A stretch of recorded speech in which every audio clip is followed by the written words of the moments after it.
ইতালিতে সিজনাল এবং non seasonal কাজের জন্য আবেদন করার পর সবচেয়ে কাঙ্ক্ষিত নথিপত্র হল নুল্লা ওস্টা বা অনাপত্তিপত্র।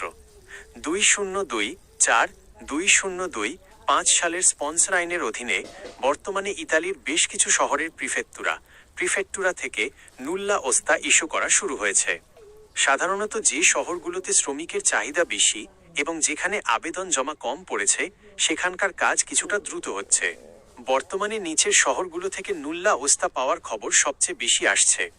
প্রধান শহরগুলো যেখানে কাজ দ্রুত হচ্ছে: ভেনেজিয়া, এই শহরটি বর্তমানে বেশ দ্রুত নুল্লা ওস্তা দিচ্ছে।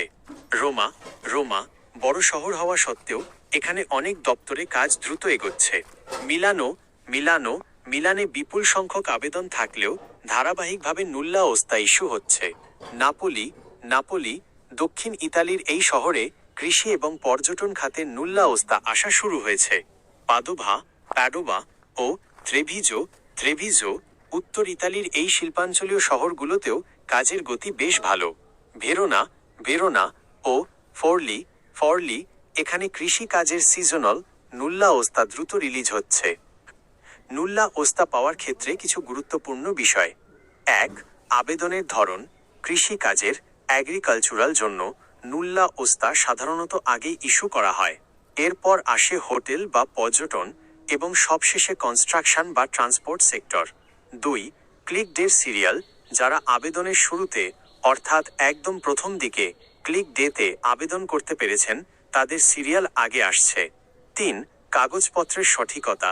যদি আপনার নিয়োগকর্তার ডেটর দি লাবোরো, ইনকাম ট্যাক্স বা আবাসন সংক্রান্ত সব কাগজ ঠিক থাকে তবে নুল্লা ওস্তা দ্রুত পাওয়ার সম্ভাবনা বাড়ে। আপনার করণীয় কি?